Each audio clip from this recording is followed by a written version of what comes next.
आम्ही प्रशासनाच्या विरोधात नाही आहोत. मोर्चा काढतोय त्यांना काय अधिकार आहे आम्हाला आतमध्ये बसवण्याचा? परवाना का नाही देते, काय कारण सांगतात? आणि हे परवाना म्हणजे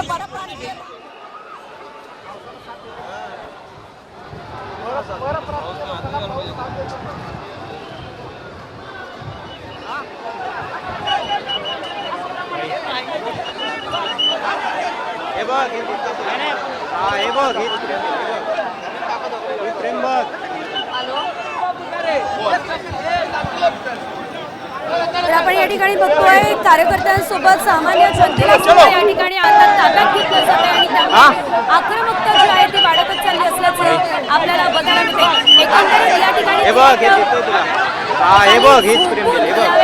आंदोलन करण्याचा प्रयत्न करण्यात आलेला आहे, मात्र या आंदोलकांना थेट उचलून पोलिसांनी ताब्यात घेतलेला आहे. मिळेल त्या वाहनामध्ये पोलिसांनी आंदोलकांना रोखलेलं आहे आणि त्या दरम्यानचे दृश्य आपण पाहतोय.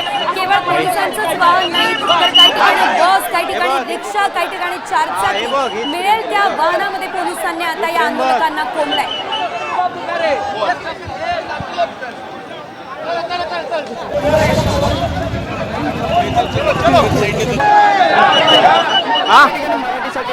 कोणत्या पक्षाच्या आहेत? काय नाही, आम्ही मीरा भाईंदर मध्ये राहणारे मराठी माणूस आहोत. मला सांगा, ज्या दिवशी ज्याने गुन्हा दाखल केला तो एकटा आला का? त्याने सगळ्यांना गोळा केलं, मग त्यांच्यावरती कारवाई का नाही झाली?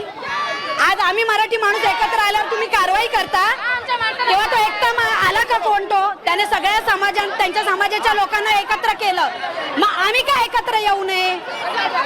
तुम्हाला आता ताब्यात घेतात पोलीस, तुम्हाला आंदोलन करू देत नाहीत, मोर्चे काय म्हणतात? पोलीस तुम्हाला ताब्यात घेत आहेत, मराठी लोकांना तुम्हाला मोर्चे येणारच, घाबरतात, मराठी माणसाला घाबरतात. मराठी माणूस एकत्र आला ना तर तो मागात पडणार आहे, माहिती आहे, म्हणून घाबरतात आणि उचलतात. बाकी तुमचं मराठी माणूस एकत्र भाषेसाठी हे करतोय, तर तुम्हाला लोकांना उचलायचा हक्क कोणी दिला? आमच्या माणसाला सगळं उचलत आहे. काल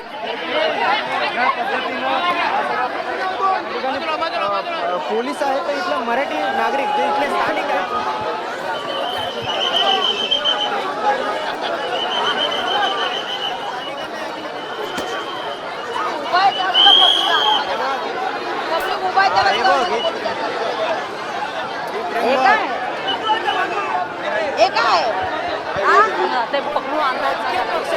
कोणत्याही सामाजिक संस्थेची नाहीत, केवळ इथे स्थानिक आहेत आणि या स्थानिक मराठीसाठी आलेत. मात्र इथे पोलीस ही दडपशाही करून या ठिकाणी मराठी माणसांना डावलतात. या ठिकाणी कशा पद्धतीने आपण ट्रीट केलेलं आहे मराठी माणसांना पोलिसांकडून, ही हुकुमशाही आहे का असा प्रश्न या ठिकाणी मराठी नागरिक या ठिकाणी उपस्थित होत आहेत. मराठीच्या अस्मितेसाठी तिथले स्थानिक लोकही मोर्चा सहभागी होण्यासाठी आले होते, त्यांना देखील अशा पद्धतीने ट्रीट केलं जातं.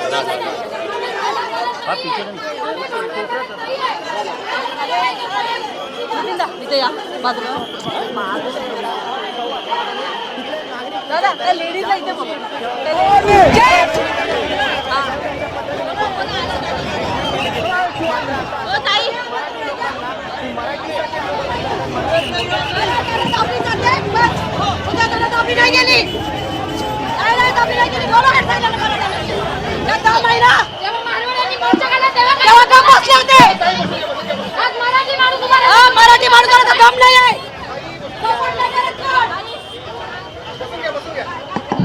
जेव्हा मराठी माणूस मोर्चा काढले, कशासाठी काढलाय तो विचार करा. मराठी माणसासाठी काढलेला आहे. तुम्ही लोक काय म्हणून माणसाने उचलताय? ज्या दिवशी मारवाडी भैया लोकांनी मोर्चा काढला तेव्हा का तुम्ही लोकांनी हे केलं?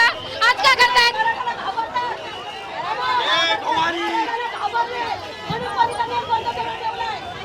आज हे मराठी माणसाचा अपमान आहे जो तुम्ही लोक करत आहे सगळेजण.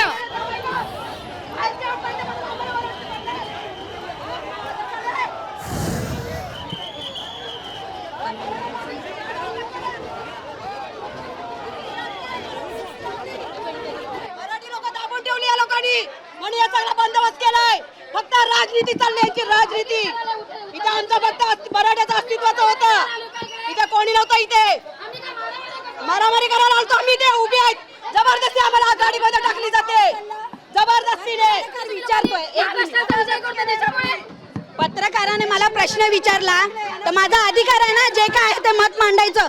मग मला का उचललं मग तुम्ही पत्रकार विचारतातच कशाला? मग मी काय मारामारी केली? मला पत्रकाराने प्रश्न विचारला त्याचं मी मत मांडलं. आज मराठी माणसाबद्दल लढतोय म्हणजे काय?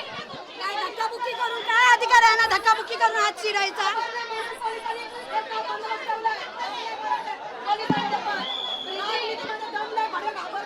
मराठ्यांना म्हणून आम्हाला आपण टाकले, दमल्यामुळे मोर्चा थांबवला गेलाय मराठ्यांचा. कारण माहिती आहे मराठी पेटला ना तर कोणाच्या पापाचं नाही, म्हणून हे चाललंय एवढं सगळं दाबवत आहे. या म्हणा आता सगळे झेंडे काढतायत ना, वरनं धमक्या देतात तर या तुमच्या जमायचं.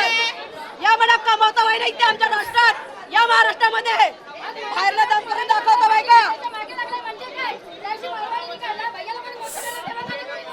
आज काय सगळे नाही करायला आले.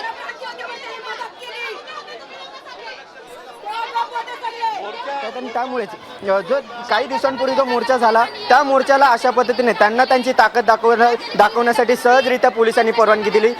मात्र आज आम्ही जेव्हा आमच्या अस्मितेसाठी या मोर्चात सहभागी होतोय तेव्हा मात्र हे अशा पद्धतीने आम्हाला ट्रीट केलं जात आहे. पोलीस हे आपण हे दृश्य आपण बघतोय की पहाटेपासून या ठिकाणी पोलीस सर्वांना ताब्यात घेत आहेत. हे दृश्य आपण बघा, हे कार्यकर्ते हे पक्षाचे कार्यकर्ते नाहीत, कोणत्याही सामाजिक संस्थेचे नाहीत, हे इथले स्थानिक आहेत. ते स्थानिक इथले मीरा भाईंदरमध्ये राहणारे हे लोक आहेत, हे आपण बघतोय. परमिशन घेऊन सुद्धा या लोकांनी आम्हाला रोखले. मराठीला दाबली जाते. मराठी आता isakal.com आहे देशातील नंबर 1 ची मराठी न्यूज वेबसाईट. प्रत्येक अपडेटसाठी isakal.com ला नक्की भेट द्या.